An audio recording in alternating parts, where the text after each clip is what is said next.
Hello बच्चों, क्या हाल है आप लोगों के। आज हम पढ़ेंगे इलेक्ट्रोस्टैटिक्स पार्ट 4। ठीक है, मैंने आपको पहले भी बताया था इलेक्ट्रोस्टैटिक पार्ट 4 के अंदर हम न्यूमेरिकल्स जो हमारे रिमेनिंग पेंडिंग थे, किसके, पोटेंशियल के, फील्ड के, वर्क डन के, ठीक, कैपेसिटर के, तो वो कुछ न्यूमेरिकल देखेंगे। उसके बाद लास्ट में हम एक इसमें पॉइंट देखेंगे ग्राफ का, जो हमारे लाइन चार्जेस, सीट चार्जेस के लिए ग्राफ आते हैं एग्जाम में। ठीक, चलो स्टार्ट करते हैं। सबसे पहला न्यूमेरिकल देखते हैं हम।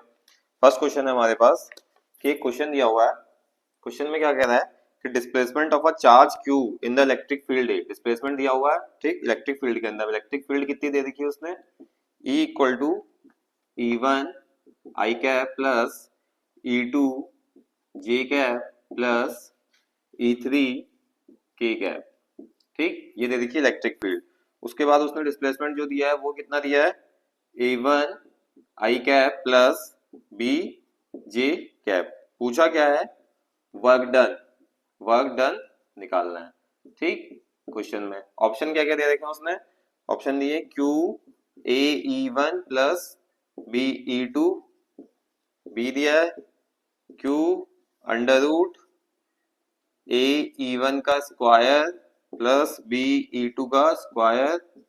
ठीक, सी ऑप्शन दे रखा है q e one plus E two under root a square plus b square. D option दिया है q under root e one square plus ई टू स्क्वायर, बाहर मल्टीप्लाई में ए प्लस बी। ठीक है, अब हमें इसका सॉल्यूशन देखना है। सॉल्यूशन में हमारे पास फॉर्मूला क्या था बताओ, delta V equal to minus of E into r vector, यही था। अब यहां से हम पोटेंशियल निकालेंगे और वर्कडन वाले पोटेंशियल वाले फॉर्मूले से जिसमें वर्कडन आता है वहां से हम वर्कडन निकालेंगे। क्लियर, आइए देखते हैं। माइनस ई की वैल्यू कितनी है, E one I cap plus E two J cap plus E three K cap. ठीक, डॉट प्रोडक्ट मल्टीप्लाई में रखेंगे। उसके बाद अगला क्या रखेंगे, A one I cap plus B J cap, A I cap plus B J cap. अब हम इसको थोड़ा सा सेपरेट कर देंगे। ठीक हो गया, कर दिया हमने। डेल्टा वी निकालेंगे, यहां से कितना आएगा, माइनस का A one E one plus, ठीक है, A one plus B E two plus zero, क्योंकि देखो के कंपोनेंट इसमें है नहीं तो जीरो हो जाएगा। I dot I one, J dot J one हो जाएगा। क्लियर, तो कितना आ जाएगा, minus A one plus, sorry, A E one plus B E two, ये आ जाएगा डेल्टा वी। अब वर्क डन का फॉर्मूला कहता है V equal to W by Q होता है, तो W equal to V into Q. V की वैल्यू कितनी है, minus A E one plus B E two into capital Q. ठीक, ये है वर्क डन। मॉडुलस में निकालोगे तो कितना आएगा, positive A E one plus B E two into Q आ जाएगा। कोई ऑप्शन दिख रहा है आपको इसमें, बताओ कौन सा दिख रहा है, फर्स्ट वाला, A E one plus B E two into Q. तो ये था हमारा वर्क डन का क्वेश्चन। अगला क्वेश्चन देखते हैं हम, नेक्स्ट क्वेश्चन देखते हैं इसके अंदर। ठीक, अगला क्वेश्चन है हमारे पास कि दो चार्जेस है हमारे पास। पहला चार्ज है Q1 equal to Q, Q2 equal to 3Q separated by distance R in air.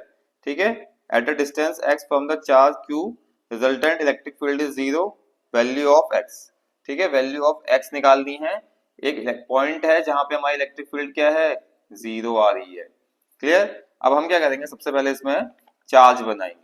ठीक, चार्जेस बनाने के लिए हमारे पास क्या है, दो चार्ज ले लिए हमने, एक Q और एक 3Q। यहां से हमने इसको ज्वाइन कर दिया। यहाँ कहीं पे उसकी इलेक्ट्रिक फील्ड जीरो है। डिस्टेंस कितनी है उसकी टोटल पूरी, R दे रखी है।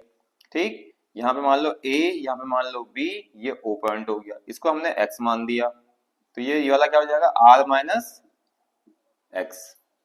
इतना समझ में आया। अब हमने क्या करना है, इसको इक्वेट करना है। इक्वेट करने के लिए हम क्या करेंगे कि AO ले लेंगे, कितना आ जाएगा, इलेक्ट्रिक फील्ड का फॉर्मूला क्या होगा, के क्यू बाई आर स्क्वायर। अब के क्यू बाई आर स्क्वायर में हम लोग क्या करेंगे, देखो E इस वाले चार्ज से इस पॉइंट पे कितना आ जाएगा, k q by x square. दूसरा वाला क्या आ जाएगा, बी पॉइंट पे ई ए ई बी कर लो, ई ए ई बी कर लो। ठीक है, इस पॉइंट पे क्या आ जाएगा, के क्यू के इंटू 3q अपॉन एक्स की जगह क्या आ जाएगा, आर माइनस एक्स का होल स्क्वायर। दोनों इक्वल कर देंगे क्योंकि एक पॉइंट पे क्या है, इलेक्ट्रिक फील्ड जीरो, तो E A equal to E B, तो कितना सॉल्व हो जाएगा, k q by x square k into 3q by r minus x का होल स्क्वायर। अब इस के से ये के कट जाएगा, इस क्यू से ये क्यू कट जाएगा, कितना बचेगा, 1 upon x square equal to 3 upon are minus x का होल स्क्वायर। रूट लेंगे दोनों side, 1 upon x square is equal to under root 3 upon are minus x का होल स्क्वायर। कितना बच जाएगा, 1 बाई एक्स, यहाँ बच जाएगा √3 upon are minus X, cross multiply करेंगे, R minus X is equal to √3 X आ जाएगा। ठीक, R equal to √3 X plus X आ जाएगा, यहाँ से एक्स कॉमन ले लेंगे, √3 प्लस 1 ये आर आ जाएगा। एक्स की वैल्यू क्या हो जाएगी, आर अपॉन √3 प्लस 1, √3 के ऊपर खाली रूट है, बाकी 1 के ऊपर नहीं है, तो ये x की वैल्यू होगी। यानी कि इस पॉइंट पे, यहाँ पे कहीं पे जो पॉइंट आ रहा है हमारे पास, जहाँ पे इलेक्ट्रिक फील्ड जीरो है, उसके डिस्टेंस ये है क्वेश्चन के अंदर। क्लियर, इतना समझ में आया, नोट करिए इसको पहले।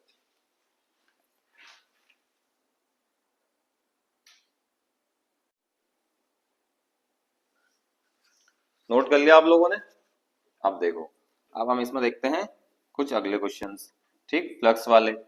अब फ्लक्स वाले क्वेश्चन देखने के बाद हम देखेंगे क्या, कुछ कौन से कैपेसिटर वाले क्वेश्चन किए थे हमने, ठीक। अब उसके बाद फिर देखेंगे हम जितने ग्राफ होंगे हमारे पास, ठीक है।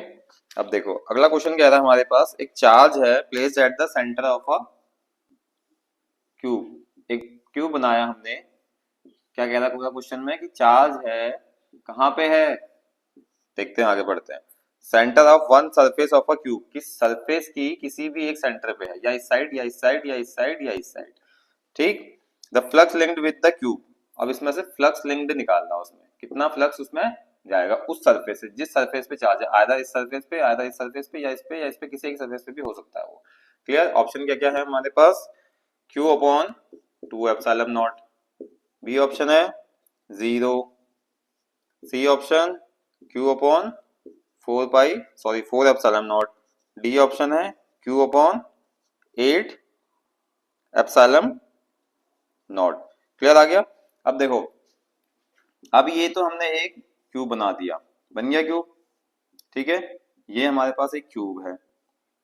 अब या तो उसको हम एक काम करते हैं कि जो चार्ज है हमारे पास वो इस सरफेस पे क्या होगा, आधा चार्ज अंदर की तरफ, आधा बाहर की तरफ, ठीक, तो भी हम Q/2 करके सॉल्व कर सकते हैं। या फिर हम ऐसा कर सकते हैं कि इसमें एक इमेजिनरी क्यूब बना दिया। क्या बना दिया, इमेजिनरी क्यूब। तो इमेजिनरी क्यूब कैसे बनेगा, इमेजिनरी क्यूब कैसे बनेगा, तो कुछ फ्लक्स इससे होके जाएगा, कुछ इससे होके जाएगा, तो कितना हो जाएगा 5 + 5 2 इक्वल टू Q/ε0। तो 5 इक्वल टू कितना आएगा, 5 इनक्लोज्ड कितना आ जाएगा, Q/2 एप्सिलॉन आ जाएगा। एक तरीका ये है कि हम क्या करेंगे, चार्ज को हाफ हाफ कर लेंगे, आधा अंदर है सरफेस के, आधा सरफेस से बाहर है। दूसरा हम करेंगे कि एक इमेजिनरी क्यूब मान लेंगे, तो इस इमेजिनरी क्यूब से 5 लग जाएगा, इससे 5 लग जाएगा, तो 2 हो जाएगा। Q/ε0 कर देंगे, क्योंकि गॉस लॉ क्या कहता है कि जितना चार्ज क्लोज्ड है उसके थ्रू जितना फ्लक्स जाएगा वो फ्लक्स होगा, ठीक। अब उसके बाद देखते हैं हम इसी सीरीज में एक नेक्स्ट क्वेश्चन। देखो अगला क्वेश्चन कह रहा है हमारे पास कि हमारे पास फिर से एक क्यूब है। चलो पहले इसे रब कर लेते हैं, फिर उसके बाद हम अगला क्वेश्चन देखते हैं, ठीक है। फिर अगला क्वेश्चन में तब आगे को बढ़ते जाएंगे।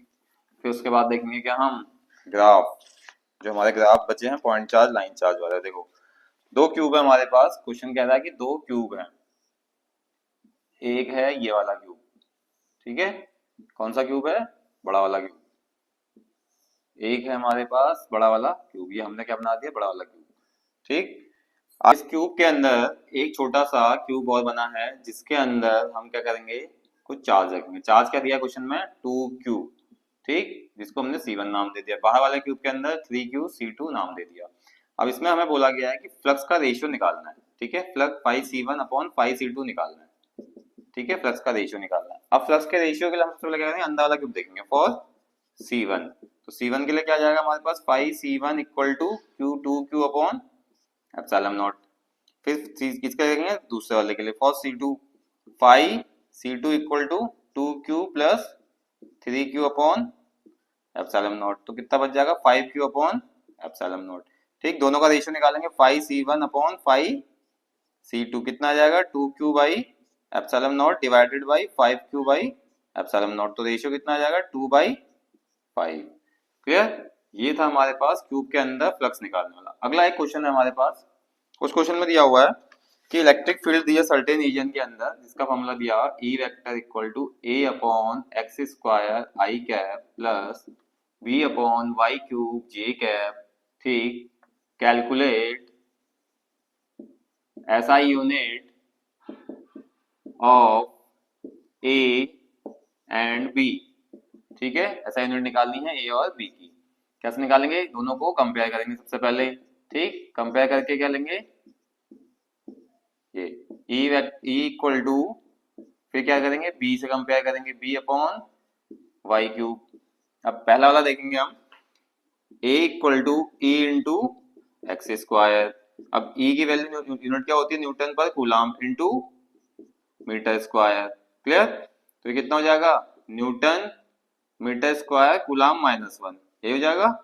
B की यूनिट क्या हो जाएगी E इंटू वाई क्यूब, क्या हो जाएगा न्यूटन पर कूलम इंटू मीटर क्यूब। तो ये हो जाएगा न्यूटन मीटर क्यूब कूलम -1, ये आ जाएगी। तो ऐसे करके हमारे पास ऐसा यूनिट मिल जाएगी। ठीक है, आप लोग नोट डाउन करिए इसको, फिर आगे बढ़ते हैं ग्राफ के लिए। इसको रब करते हैं, उसके बाद देखते हैं ग्राफ। ठीक है, मैंने आपको बोला था ना कि ग्राफ बनाएंगे, क्योंकि ग्राफ वाला पॉइंट हमारे पास क्या था, कुछ इंपॉर्टेंट पार्ट है जिसके अंदर ग्राफ आते ही आते हैं। ठीक, अब देखिए, अब ग्राफ वाले में हमारे पास क्या है, पॉइंट चार्ज है, लाइन चार्ज है, रिंग चार्ज है। हमारे पास कितने टाइप के थे, हॉलो स्फीयर, स्फीयर, शीट। ठीक है, तो सबके ग्राफ हैं। अब ग्राफ के अकॉर्डिंग, क्योंकि ग्राफ आपका डायरेक्टली क्वेश्चन में आता है, ग्राफ आपका एज इट इज जैसे क्वेश्चन पूछा जाएगा सीधे ग्राफ ड्रॉ करने को आएगा, या सीधे ऑप्शन दिए होंगे 4 आपके, वो आ जाएगा। ठीक, पहला वाला पॉइंट है हमारे पास पॉइंट चार्ज। क्या है, पॉइंट चार्ज। इसका हमारे पोटेंशियल और इलेक्ट्रिक फील्ड दोनों ग्राफ बनाना है। तो सबसे पहले हम क्या बनाएंगे, ई का।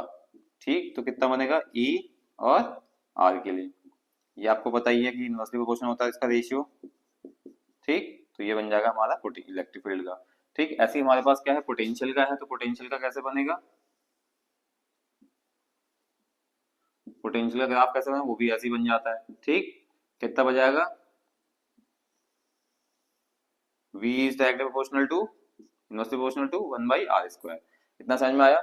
उसके बाद हमारे पास क्या है, ये पॉइंट चार्ज का। ऐसे हमारे पास लाइन चार्ज का। सेकंड पॉइंट किसका है, लाइन चार्ज। लाइन चार्ज के लिए भी हमारे पास क्या आएगा, इलेक्ट्रिक फील्ड का सेम ऐसे ही ग्राफ आएगा, क्योंकि हमारे पास क्या है E inversely proportional to 1/r, यही बनेगा। ठीक है, पॉइंट चार्ज, लाइन चार्ज और उसके लिए। अब हमारे पास देखते हैं हम रिंग चार्ज के लिए। ठीक है, देखिए आप लोग इसको। ठीक, हम देखते हैं किसके लिए, रिंग चार्ज के लिए। ठीक, तो सबसे पहले कौन सा आएगा हमारा दूसरा पॉइंट, तीसरा point, ring charge. Ring charge. ठीक, अब रिंग चार्ज में हमारे पास क्या है, इलेक्ट्रिक फील्ड वाला, इलेक्ट्रिक फील्ड और डिस्टेंस का। ये कैसे बनेगा, ठीक है, ये हल्का सा नीचे को कर्व्ड रहेगा। ठीक है, इसको थोड़ा सा आगे बढ़ाते हैं यहाँ पे। ठीक है, इस टाइप से ये रहेगा आपका इलेक्ट्रिक फील्ड का। आप पोटेंशियल वाला ग्राफ देखते हैं इसमें। ठीक है, क्या देखते हैं, पोटेंशियल वाला। पोटेंशियल वाले के लिए क्या देखेंगे, ग्राफ, क्योंकि वो थोड़ा सा हमारे पास क्या है बीच सेंटर से बनता है, तो हम उसको ऐसा वाला एक्सिस लेंगे। ठीक है, मतलब वो नेगेटिव और पॉजिटिव दोनों का दे रहता है। ठीक है, तो ये रहेगा हमारा पोटेंशियल, ये रहेगा हमारे पास आर डिस्टेंस के लिए। ठीक है, तो इस टाइप का हमारे पास पोटेंशियल का और इलेक्ट्रिक फील्ड का ग्राफ बनेगा रिंग चार्ज के लिए। नोट करिए इसको। अब हम बनाएंगे किसका, शीट का और हॉलो स्फीयर का। ठीक है, अब देखो, शीट पे जब चार्ज होगा तो हम किसका बनाएंगे, शीट चार्ज का। तो शीट पे जब चार्ज होगा उसके लिए कैसे बनेगा इलेक्ट्रिक फील्ड का, ये हमारे पास ग्राफ रहा, ठीक, इलेक्ट्रिक फील्ड और ये डिस्टेंस का, तो इसमें ये कांस्टेंट वाला, ठीक। ऐसे ही हमारे पास क्या आएगा हॉलो स्फीयर का। अब हॉलो स्फीयर के ग्राफ के लिए दो केस है ना हमारे पास, इनसाइड आउटसाइड, लेकिन हम ग्राफ एक ही बनेगा उसका, ठीक है। फोर्थ पॉइंट है हॉलो स्फीयर, हॉलो स्फीयर। अब हॉलो स्फीयर का हमारे पास क्या आएगा, सबसे पहले पोटेंशियल वाला बना देते हैं, ठीक। पोटेंशियल का कैसे बनेगा बताओ, ये बनेगा ऐसे देन ऐसे, ठीक, ये डॉटेड लाइन यहाँ पे आ जाएगी, ठीक। ऐसे हमारे पास किसका इलेक्ट्रिक फील्ड का बनेगा, वो कैसे बनेगा इलेक्ट्रिक फील्ड का जो ग्राफ बनेगा वो बन जाएगा कुछ इस टाइप से। यहाँ से हम इसको नीचे को मोटी लाइन करेंगे, इसको ऊपर बढ़ाएंगे यहाँ से ऐसे, क्लियर। तो ये आप लोगों को दिख रहा होगा, ये वाला पोर्शन इसका डार्क कर लो आप, ठीक है। यहाँ से ऊपर जाएगा, इसमें नीचे आ जाएगा ई और आर का, क्लियर। ये है हमारे पास तीन ग्राफ, किस किस के, शीट के, हॉलो स्फीयर के, इलेक्ट्रिक फील्ड, पोटेंशियल और इलेक्ट्रिक फील्ड का। इसको नोट करिए, बन गया आपका। चलो इसे मिटा देते हैं।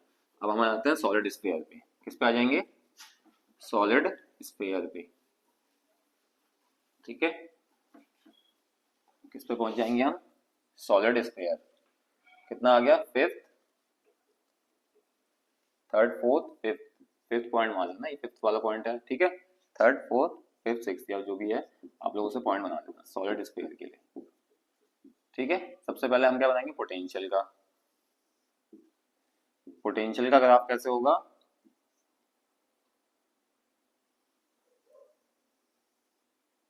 इस टाइप से कुछ ग्राफ आएगा आपका, हल्का सा यहाँ से टर्न होगा,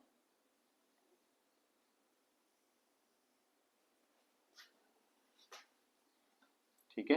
ये ग्राफ थोड़ा सा ध्यान से देखना क्योंकि वहां आपको पहचानना पड़ेगा ये ग्राफ, ठीक है। ये आपको ग्राफ वहां क्या पढ़ना पड़ेगा, पहचानना पड़ेगा, ठीक। ये पोटेंशियल का था। अब इलेक्ट्रिक फील्ड का कैसे बनेगा, इसका इलेक्ट्रिक फील्ड वाला ई और आर का, ये यहाँ से स्ट्रेट जाएगा, फिर यहाँ से ऐसे हो जाएगा, क्लियर। तो ये बनेगा किसका, ई और आर का ग्राफ, ठीक है। ये समझ में आ गया। ये थे हमारे पास कुछ ग्राफ बनाए थे जो मैंने लास्ट में आपको बताया था। ये था इलेक्ट्रोस्टैट का कंप्लीट सेट, ठीक। अब हमारा इलेक्ट्रोस्टैट कंप्लीट हो चुका है। अब हम इसके बाद करंट इलेक्ट्रिसिटी वाला पार्ट पढ़ेंगे, जिसके हमारे पास part first, second, third, fourth ऐसे करके आएंगे, ठीक है। उसमें सारे जितने भी टॉपिक्स हैं आपके वो सारे कवर अप हो जाएंगे, क्लियर। तो मिलते हैं नेक्स्ट वीडियो में, तब तक के लिए बाय बाय।